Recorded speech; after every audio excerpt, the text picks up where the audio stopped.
Hello learners, आप सभी लोगों का आपके अपने यूट्यूब चैनल लर्न डेली 61 पर स्वागत है।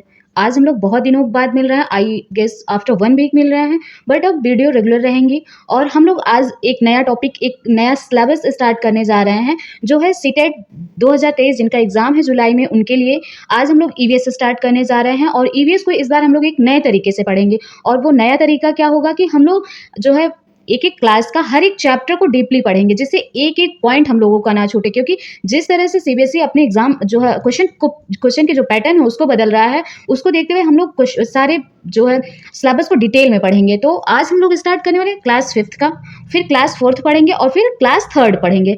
एक एक वीडियो में हम लोग कम से कम 2 या 3 लेसन को कंप्लीट करेंगे और जो उसके इंपॉर्टेंट पॉइंट होंगे उसको नोट डाउन कर लेंगे।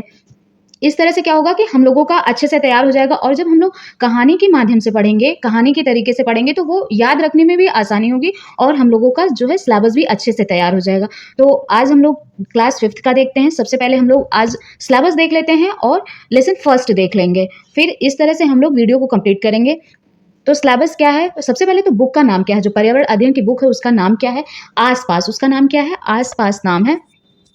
ये है, इसके अंतर्गत जो थीम है वो हम लोग देख लेते हैं, क्योंकि क्वेश्चन थीम से भी पूछता है कि पूछ लेता है कि जो है 4 ऑप्शन दे देगा, इसमें कौन कौन सी थीम है, कौन सब थीम है, इस तरह से पूछता है। तो कौन कौन सी थीम है ये देखते हैं। तो सबसे पहली थीम कौन सी है?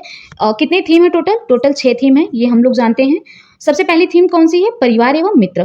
परिवार एवं मित्र पहली थीम है। और परिवार एवं मित्र के अंतर्गत 4 सब थीम है। कौन कौन सी? आपसी संबंध, रिलेशन, काम और खेल, वर्क एंड प्ले।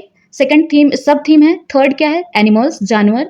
फोर्थ क्या है? पौधे या प्लांट्स बोल सकते हैं। ये सब थीम है। याद रखिएगा, क्वेश्चन पूछता है कि सब थीम इसमें से कौन सी है, कौन सी थीम है, इस तरह से क्वेश्चन पूछता है। तो इसको आप लोग नोट डाउन कर लीजिएगा। जहां पर हम बोलेंगे कि इसको आप लोग नोट डाउन कर लीजिएगा, उसको आप लोग नोट डाउन कर लीजिएगा, वो इंपॉर्टेंट होगा। तो ये परिवार एवं मित्र, फैमिली एंड फ्रेंड्स में ये जो है 4 सब थीम है। सेकंड थीम कौन सी है? भोजन, फूड है। थर्ड क्या है? वाटर। फोर्थ क्या है? शेल्टर या आवास बोल सकते हैं। फिफ्थ क्या है? यात्रा, ट्रैवल। एंड सिक्स क्या है? हम चीजें कैसे बनाते हैं। ये 6 थीम है। तो टोटल 6 थीम है और 4 सब थीम है, मतलब 10 हो गए। तो 4 सब थीम किसके अंतर्गत आई हैं? परिवार एवं मित्र के अंतर्गत। तो ये हो गया हम लोगों का जो थीम है वो। अब इसके अंतर्गत क्या है, ये हम लोग एक एक चैप्टर जब पढ़ेंगे तो पता चलेगा। अब हम लोग देख लेते हैं कि सिलेबस क्या है। जिस तरह से केवीएस में इस बार क्वेश्चन पूछा गया था कि वो एक एक चैप्टर के किसी कैरेक्टर का नाम पूछ ले रहा था, तो क्या पता कि सीटेट में वो पैटर्न को ना बदले, सीटेट में वो इस तरह से क्वेश्चन ना करे। इसलिए हम लोग पहले से ही तैयार रहें और जब हम लोग डिटेल में क्वेश्चन पढ़े रहेंगे तो क्वेश्चन जो है छूटने की संभावना नहीं रहेगी। तो पहला क्या है? सिलेबस ही देख लेते हैं सबसे पहले कि हम लोग सिलेबस क्या है, क्लास 5th का सिलेबस क्या है ये देख लेते हैं। तो पहला लेसन क्या है, इसमें क्या नाम है उसका? कैसे पहचाना चींटी ने दोस्त को, पहला लेसन। सेकंड लेसन है कहानी सपेरों की। थर्ड, चखने से बचने तक खाएं आम 12 महीने। फिफ्थ, बीज बीज बीज। छठा क्या है? बूंद बूंद, दरिया दरिया। फिर पानी का प्रयोग, मच्छरों की दावत, डायरी, बोलती इमारतें, सुनीता, अंतरिक्ष में। अगर क्वेश्चन पूछ लेता है या दे देता है कि किस लेसन से है, तो आप लोग जब इसे डिटेल में पढ़े रहेंगे तो आप लोग बता सकते हैं कि ये किस लेसन से है। ये 11वां लेसन हो गया, सुनीता अंतरिक्ष में। फिर क्या है? 12वां लेसन कौन सा है? खत्म हो जाए तो। 13वां लेसन है बसेरा ऊंचाई पर। फिर इसमें टोटल लेसन है 22 लेसन है। और फोर्थ क्या है? जब धरती कांपी। और फोर्थ नहीं, सॉरी, 14th है जब धरती कांपी। फिर उसी से ठंडा उसी से गर्म। 16 क्या है? कौन करेगा यह काम। फाद ली दीवार। 17 लेसन है। 18 क्या है? जाएं तो जाएं कहाँ। फिर 19 है किसानों की कहानी, बीज की जुबानी। 20वां लेसन कौन सा है? किसके जंगल। फिर किसकी झलक, किसकी छाप। 21वां लेसन है। 22वां क्या है? फिर चला काफिला। ये हो गए टोटल क्लास 5th में जितने चैप्टर हैं, कितने टोटल 22 चैप्टर हैं जो हम लोगों ने देख लिया। आप लोग इसका स्क्रीनशॉट भी ले सकते हैं, जिससे आप लोग जो है एक बार ऐसे सरसरी निगाह से देख लेंगे तो समझ में आ जाएगा कि कौन सा लेसन कहाँ पे, आप लोगों को याद हो जाएगा कि किस जो है किस क्लास का कौन सा लेसन है। तो ये हो गया। और इसके बाद अब हम लोग क्या स्टार्ट करते हैं? क्लास 5th का स्टार्ट करते हैं। तो क्लास 5th का क्या स्टार्ट करते हैं? पहला लेसन स्टार्ट करते हैं। तो पहला लेसन कौन सा है कि कैसे पहचाना चींटी ने दोस्त को। ये है पहला लेसन। अब इसमें जो इंपॉर्टेंट पॉइंट है वो हम आप लोगों को बता देंगे और उसको आप लोग नोट डाउन कर लीजिएगा। पढ़ते हैं हम लोग इसको। क्या तुम्हारे साथ कभी ऐसा हुआ है? ये फ्रेंड्स है, आपस में बातें कर रहे हैं, पूछ रहे हैं कि क्या तुम्हारे साथ कभी ऐसा हुआ है, तुम स्कूल के मैदान में बैठे खाना खा रहे हो और चील आकर फुर्ती से तुम्हारी रोटी ले गई हो। फिर दूसरा क्या है, तुम एक सोए हुए कुत्ते के पास से गुजरो और वो झट से अपने कान खड़े कर ले। फिर खाते समय तुम से कुछ मीठा अगर जमीन पर गिर जाए तो कुछ ही पल में वहां चींटियां इकट्ठा हो जाती हैं झुंड में। ये आपस में फ्रेंड्स हैं, बातें कर रहे हैं। तो फिर क्या होता है, क्यों होता है ऐसा, सोचकर बताओ। इसमें क्या है कि फिर क्या है, जानवरों में भी देखने, सुनने और महसूस करने की शक्ति होती है। क्या है, जानवरों में भी, ये इंपॉर्टेंट लाइन है, इसको आप लोग नोट डाउन कर लीजिएगा कि जानवरों में भी देखने, सुनने, सूंघने और महसूस करने की शक्ति होती है। कोई जानवर मीलों दूर से शिकार को देख सकता है, तो कोई हल्की से हल्की आहट को भी सुन लेता है। कोई जानवर अपने साथी को सूंघ कर ढूंढ लेता है। तो है ना, ये जानवरों की भी अजीब दुनिया। ये फ्रेंड्स आपस में बात करें, इसमें इंपॉर्टेंट लाइन कौन सी एक मिली कि जानवरों में भी देखने, सुनने, सूंघने और महसूस करने की शक्ति होती है। और क्या है कि अब अगर आप लोग से पूछा जाए कि चींटियां एक लाइन में क्यों चलती हैं, तो चींटियां एक लाइन में कोई एक रसायन छोड़ती हैं, और वो उस रसायन का नाम क्या होता है, उस रसायन का नाम होता है फेरोमोन्स। क्या नाम होता है, फेरोमोन्स। इसको आप लोग नोट डाउन कर लीजिएगा। ये चींटियां चलते हुए छोड़ती हैं, रसायन होता है जिसे पीछे आ रही चींटी को रास्ता मिलता जाता है और वो एक सीध में चलती जाती हैं। तो कौन सा रसायन छोड़ती हैं, फेरोमोन्स छोड़ती हैं। देखिए यहाँ पे लिखा भी हुआ है कि बहुत साल पहले एक वैज्ञानिक ने इसी तरह के कई प्रयोग किए। वे इस नतीजे पर पहुंचे कि चींटियां चलते समय जमीन पर कुछ ऐसा छोड़ती हैं जिसे सूंघकर पीछे आने वाली चींटियों को रास्ता मिल जाता है। तो वो क्या छोड़ती हैं, फेरोमोन्स छोड़ती हैं। उस रसायन का नाम क्या होता है, फेरोमोन्स होता है। आप लोग याद रखिएगा, इसको नोट डाउन कर लीजिएगा, ये इंपॉर्टेंट है। क्या होता है, फेरोमोन्स होता है। क्या अब बता सकते हो, जब तुमने पेंसिल से चींटियों को रास्ता रोका तब उनके व्यवहार का क्या कारण था। इसमें फिर इंपॉर्टेंट पॉइंट क्या है कि कुछ नर कीड़े मकोड़े और अपनी मादा कीड़े को की गंध से उसकी पहचान कर लेते हैं। कुछ जो कीड़े मकोड़े होते हैं वो अपने मादा जो होती है, जो फीमेल होती है, उसकी स्मेल से पहचान लेते हैं। ऐसा कौन सा कीड़ा है, रेशम का। क्या है, मैं रेशम का कीड़ा हूं, मैं अपनी मादा को उसकी गंध से कई किलोमीटर दूर से ही पहचान लेता हूं। तो पूछा जाए कि कौन सा ऐसा कीड़ा है जो उसके अपनी मादा को कई किलोमीटर दूर से उसकी गंध से पहचान लेता है, तो कौन सा कीड़ा है, रेशम का कीड़ा है। ये इंपॉर्टेंट है। फिर मच्छर जो होते हैं, हमें कैसे मच्छर जो होते हैं कैसे समझ जाते हैं कि यहाँ पर आदमी है, ये आप लोगों ने कभी सोचा, ये पूछा है। तो फिर मच्छर क्या कैसे पहचानते हैं, मच्छर तुम्हारे शरीर की गंध गंध स्मेल से, खास करके से पैरों के तलवे की और तुम्हारे शरीर की गर्मी से ढूंढ लेते हैं कि यहाँ पर इंसान है। कैसे पहचानते हैं मच्छर, पैरों के तलवे और शरीर की गर्मी से पहचान जाते हैं, जो है गंध से जान जाते हैं कि यहाँ पे इंसान है और वो काटते हैं। तो ये हो गया इंपॉर्टेंट पॉइंट, इसमें मिल गए। जो इंपॉर्टेंट मैं बता रही हूँ उसको आप लोग नोट डाउन कर लीजिएगा। फिर इसमें और क्या इंपॉर्टेंट है कि सड़कों पर कुत्तों की भी अपनी जगह बटी होती है, उनकी भी अपनी बाउंड्री होती है, सीमा होती है। और ये कैसे पता चलता है कुत्तों को, या कि ये इसकी बाउंड्री है, ये हमारी बाउंड्री है, इसके बाहर नहीं जाना, ये कैसे समझ जाते हैं। या उनके बाउंड्री में या उनके इलाके में कोई दूसरा कुत्ता आ जाता है तो वो कैसे समझ जाते हैं, कि एक कुत्ता दूसरे कुत्ते के मलमूत्र की गंध से जान लेता है कि उसके इलाके में बाहर का कुत्ता आया था। तो वो किस तरह से बाउंड्री बनाते हैं, मलमूत्र की सहायता से बाउंड्री बनाते हैं, और वो मलमूत्र की स्मेल से ही जान जाते हैं कि कोई दूसरा कुत्ता उसके इलाके में आ गया था। ये इंपॉर्टेंट है, इसको आप लोग नोट डाउन कर लीजिएगा कि कुत्ते कैसे पहचान जाते हैं, मलमूत्र से पहचान जाते हैं। तो ये हो गया। इसके बाद इंपॉर्टेंट पॉइंट क्या है कि ऐसा क्यों में क्या इंपॉर्टेंट है। आज रजनी को जरूरी काम से कहीं जाना पड़ा। अपने 6 महीने के बेटे दीपक को वह अपनी बहन सुशीला के पास छोड़ गई। सुशीला की अपनी बेटी भी इतनी ही छोटी है। मजे की बात तो यह है कि दोनों बच्चों ने एक साथ पॉटी कर दी। लेकिन अपनी बेटी की पॉटी धोने के बाद जब वह दीपक की पॉटी साफ करने लगी तो फटाफट अपने मुंह नाक को दुपट्टे से ढक लिया। इसमें क्या बेसिकली बताया क्या गया है कि जो है इस जो गंध या जो कुछ भी होता है वो हमारे मस्तिष्क पे डिपेंड करता है। जिसको हम गंदा मान लेते हैं वो हमें गंदा जो है महसूस होता है, और जिसको नहीं उतना हम गंदा मानते वो हमें जो है नहीं महसूस होता है। तो जैसे यहाँ पे देखिए, रजनी और सुशीला 2 लोग हैं और उन दोनों के बच्चे ही छोटे हैं। जब वो अपने बच्चे का पॉटी साफ करती है तो उसे इसमें उतना ज्यादा नहीं करता, वो नाक मुंह नहीं बंद करती। बट जब वो अपने फ्रेंड्स के बच्चे का पॉटी साफ करती, दीपक का साफ करती, तो वो बंद कर लेती है, क्योंकि जो है उसके दिमाग में वो गंद जो है मान लिया है, इसलिए।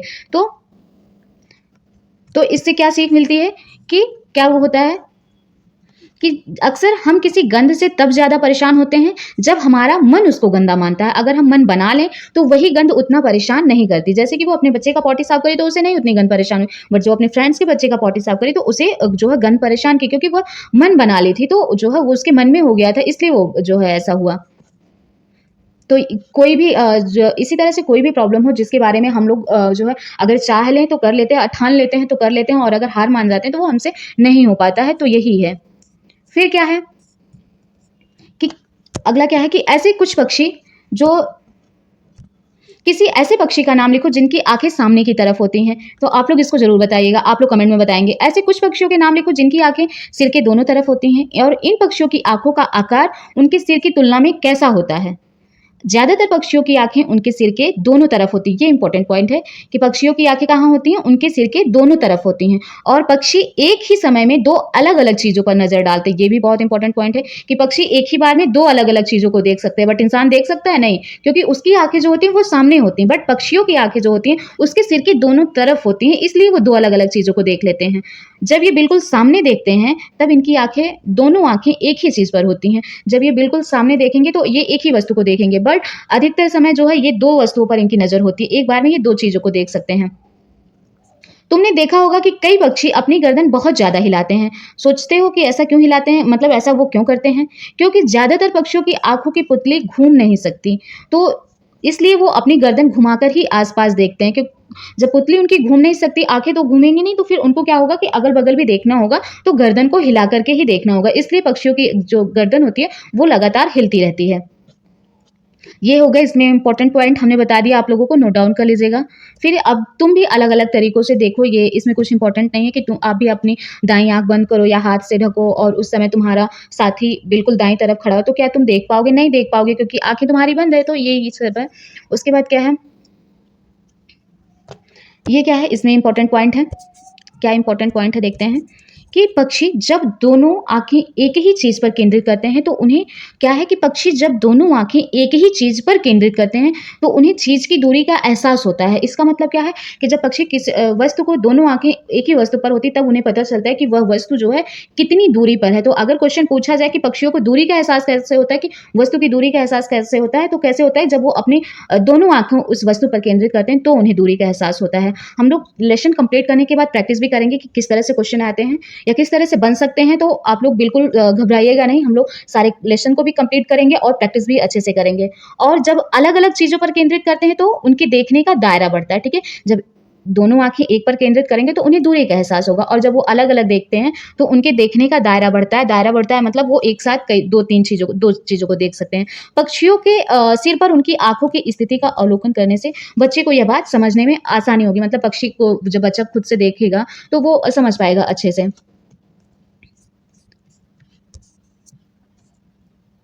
और फिर क्या है इसमें इंपॉर्टेंट पॉइंट, अब क्या आया इसमें इंपॉर्टेंट, ये लाइन देखिए आगे कि चील, बाज, कौन कौन सा पक्षी है? चील, बाज और गिद्ध जैसे पक्षी हमसे 4 गुना ज्यादा दूर से देख पाते हैं। कितने गुना? 4 गुना। ये इंपॉर्टेंट है, 4 गुना। आप लोग नोट कर लीजिएगा कि चील, बाज और गिद्ध।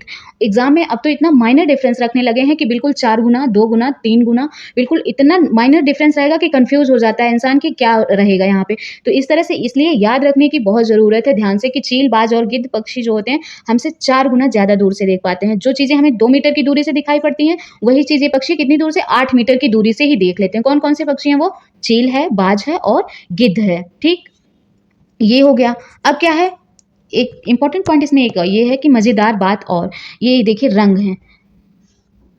देखिए इंसान को इस तरह से दिखाई देता है, कुछ पक्षियों को इस तरह से दिखाई देता है। कलर में देखिए कि किस तरह से डिफरेंस हो रहा है। इंसानों को सबसे अच्छी तरह से, उसके बाद फिर पक्षी देख पाते हैं।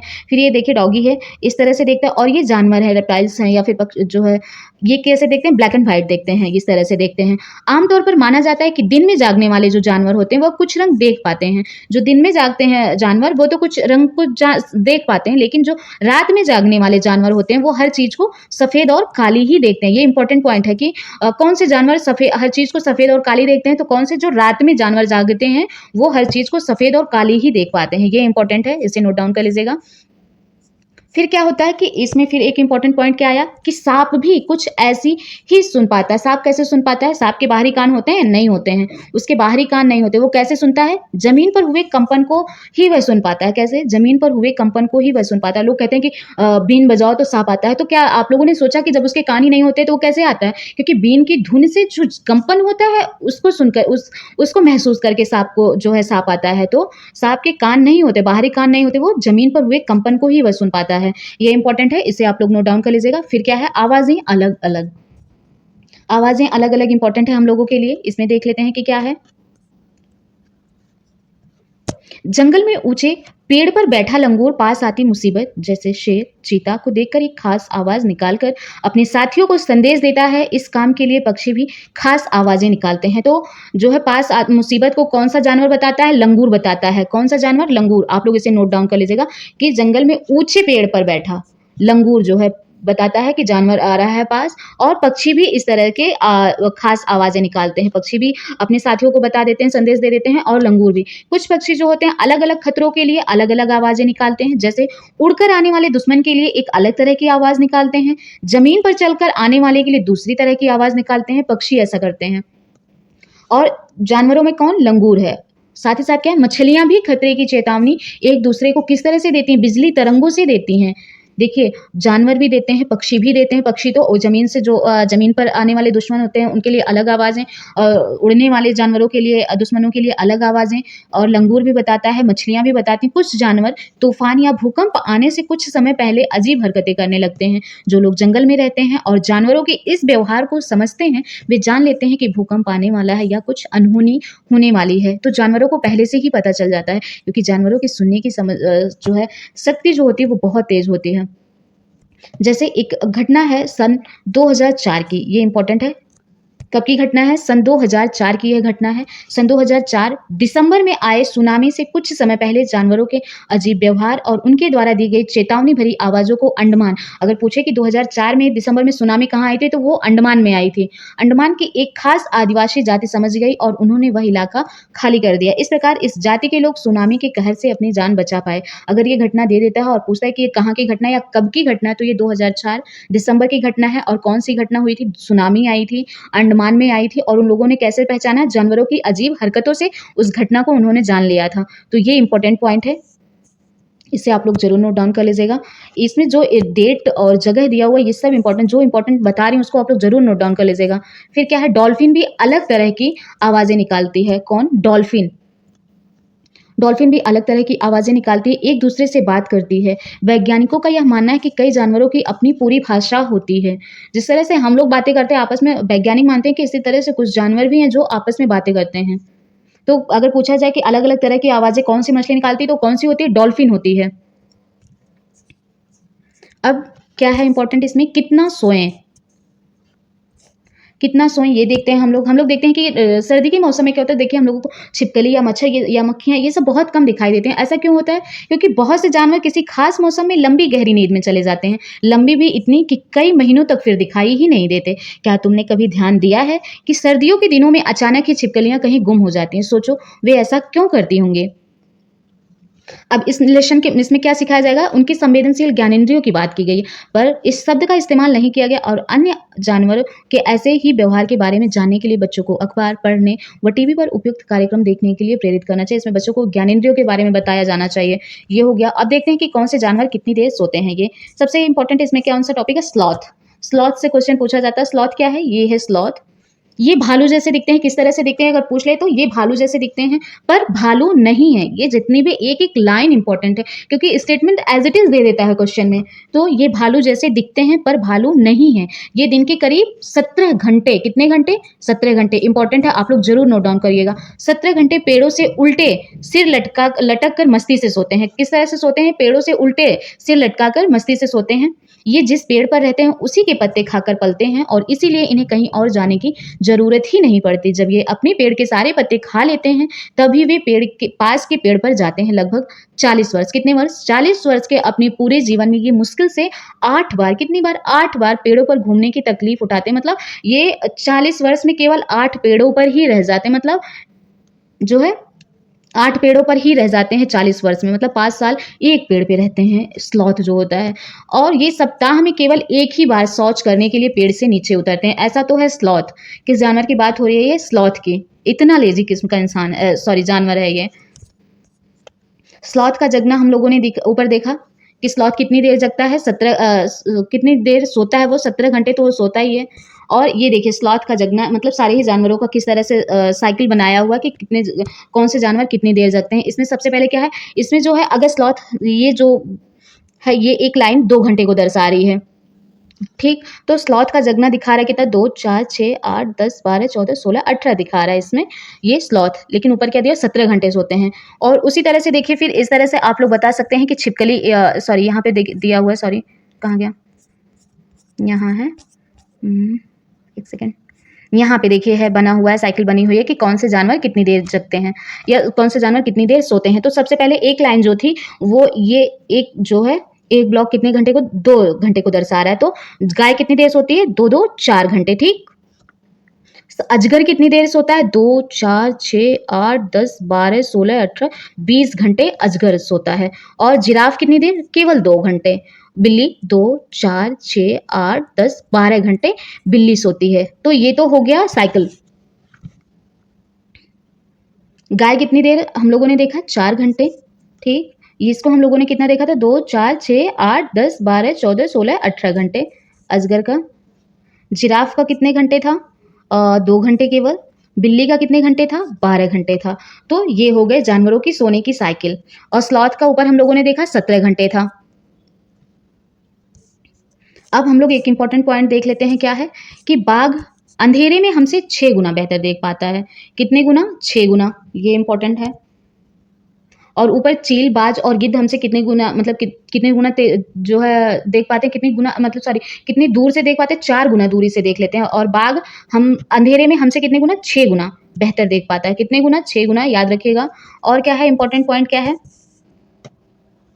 बाघ की मूछें हवा में, ऐसे देखते हैं जिससे आप लोगों को दिखाई दे। बाघ की मूछें हवा में हुए कंपन को भाप लेती हैं। क्या है कि बाघ की जो मूछें होती है, जो मूछ है इसकी, ये हवा में हुए कंपन को भाप लेती है और उसे शिकार की बिल्कुल सही स्थिति का पता चल जाता है। इससे इन्हें अंधेरे में भी रास्ता ढूंढने में मदद मिलती है। तो कैसे पहचानता है बाघ अंधेरे में भी, इसकी मूछों में जो जिस दिशा में जानवर चलता है उस दिशा में उसकी मूछों में ये जो है हिलती है, कंपन होता है, तो इससे उसे पता चल जाता है कि जानवर किस दिशा में। इस तरह से वो अंधेरे में भी जान जाता है। और बाघ भी अपने इलाके में मूत्र करके अपनी गंध छोड़ते जाते हैं। यह इलाका कई किलोमीटर बड़ा हो सकता है। एक बाघ किसी दूसरे बाघ के मूत्र की गंध से झट पहचान लेता है और फिर उस इलाके में घुसना है या नहीं यह तो उस बाघ की मर्जी होती है, ठीक। जिस तरह से कुत्ते जो है बनाते हैं अपनी सीमा मल मूत्र के माध्यम से, उसी तरह से जानवर शेर हो गए, बाघ हो गए, ये सब भी बनाते हैं। और क्या इंपॉर्टेंट पॉइंट दिया हुआ है बाघ के बारे में, बाघ मौके के अनुसार अपनी आवाज़ बदलता रहता है। मौके के अनुसार अपनी आवाज़ बदलता रहता है। ऊपर हम लोगों ने पढ़ा कि लंगूर, पक्षी, चिड़िया और जो है मछलियाँ, ये सभी किस तरह से संकेत देती हैं, उसी तरह से बाघ भी जो है मौके के अनुसार अपनी आवाज़ बदलता रहता है। गुस्से में अलग आवाज़ और बाघिन को बुलाना हो तो अलग आवाज़, कभी कराहना हो तो कभी गुर्राना। बाघ का गुर्राना 3 किलोमीटर दूर तक सुना जा सकता है। कितने किलोमीटर 3 किलोमीटर, नोट कर लीजिएगा आप लोग। 6 गुना जो है दूरी से देख लाता है और 3 किलोमीटर दूर तक सुना जा सकता है इसके गुर्राने की आवाज़ को। बाघ हवा से पत्ते के हिलने और शिकार के झाड़ियों में हिलने से हुई आवाज़ में अंतर को भाप लेता है। देखिए इतना इंपॉर्टेंट पॉइंट है कि जो है पत्तियां क्यों हिल रही हैं, हवा की वजह से हिल रही हैं या फिर किसी शिकार की वजह से हिल रही हैं, इतना तक वो डिफरेंस को समझ जाता है। बाघ के दोनों कान बाहर की आवाज़ इकट्ठा करने के लिए अलग अलग दिशाओं में बहुत ज़्यादा घूम जाते हैं। ये इंपॉर्टेंट पॉइंट है कि किस जानवर के कान घूम जाते हैं, तो वो कौन सा जानवर है, बाघ है, अलग अलग दिशाओं में बहुत ज़्यादा घूम जाते हैं। ये हो गया इंपॉर्टेंट पॉइंट। और क्या दिया हुआ है इसमें कि बाघ इतना सतर्क जानवर है, लेकिन इस सब के बावजूद भी आज वह खतरे में है। क्यों, ये आप लोग बताइएगा।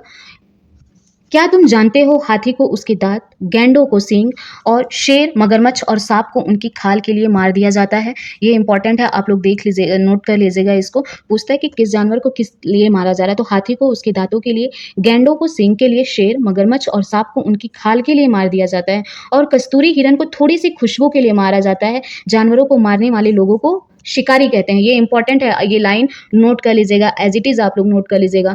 हमारे देश में बाघ और अन्य कई जानवरों की गिनती इतनी कम हो गई है और इनके लुप्त हो जाने का खतरा है। हमारे देश की सरकार इन्हें बचाने के लिए बहुत से जंगलों को सुरक्षा दे रही है, जैसे उत्तराखंड का जिम कॉर्बेट नेशनल पार्क, इसे आप लोग नोट कर लीजिएगा। राजस्थान के भरतपुर जिले में घाना, कहाँ पे घाना पक्षी घाना है, ये राजस्थान के भरतपुर में, और जिम कॉर्बेट उत्तराखंड में है। इन जंगलों में जानवरों का शिकार मना है। यहाँ लोग जानवरों या जंगलों को कोई नुकसान नहीं पहुंचा सकते। तो ये हो गया इंपॉर्टेंट पॉइंट। इसके अलावा भी हम लोग बहुत सारे नेशनल पार्क और पक्षी अभ्यारण्य को हम लोग दूसरे वीडियो में डिटेल में और सारे देख लेंगे। ये दोनों तो दिया हुआ है इस लिस्ट में, इसलिए बहुत इंपॉर्टेंट है, इसे तो आप लोग याद ही रखिएगा। और भी हम लोग पढ़ लेंगे अलग से। ये हो गए। और यहाँ देखिए दिया भी है कि भारत में जानवरों की सुरक्षा के लिए ऐसे नेशनल पार्क कहाँ-कहाँ हैं, तो इसको हम लोग डिटेल में पढ़ लेंगे अलग वीडियो में। इसको हम लोग जिस लेसन में जो इम्पोर्टेंट होगा, जिसको डिटेल में पढ़ने की आवश्यकता होगी, उसको हम लोग एक अलग वीडियो में पढ़ लेंगे। ये हो गया। फिर ये एक इम्पोर्टेंट पॉइंट यहाँ भी दिया हुआ है।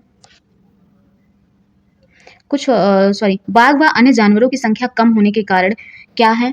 पोचिंग, जंगलों का विनाश, आवास बनाने के लिए जंगलों में आग, ये सब जो है कारण है कि बाघ या अन्य जानवरों की संख्या क्यों कम हो रही है। तो कौन-कौन से हैं? पोचिंग, जंगलों का विनाश, आवास बनाने के लिए जंगलों में आग लगा, आवास बनाने के लिए लोग जंगलों को काटते जा रहे हैं, जंगलों में आग लग जाती है। तो ये सब कारण है जिसकी वजह से जानवरों की संख्या, बाघ या अन्य जानवरों की संख्या कम होते जा रही है। तो आज के लिए बस इतना ही। ये है आज हम लोगों का पहला लेसन और सिलेबस हम लोगों ने जो देखा। अब दूसरे वीडियो में हम लोग जो है चैप्टर सेकंड स्टार्ट करेंगे। तो अगर आप लोगों को इस तरह से पढ़ना अच्छा लग रहा हो, आप लोगों को समझ आ रहा हो, तो आप लोग कमेंट ज़रूर करिएगा और आप लोग चैनल को सब्सक्राइब कर लीजिएगा, जिससे आप लोगों तक जो है अगर वीडियो जाती है तो नोटिफिकेशन पहुंच सके। और आप लोग ज़रूर बताइएगा कि आप लोगों को यह प्रयास कैसा लगा। इस तरह से अगर आप लोगों को समझ में आ रहा है तो हम लोग इस तरह से पढ़ेंगे, नहीं तो फिर दूसरे मेथड से हम लोग पढ़ना स्टार्ट करेंगे। आई होप आप लोगों को वीडियो पसंद आई होगी। तो लाइक, शेयर, सब्सक्राइब जरूर करिएगा। Thank you so much.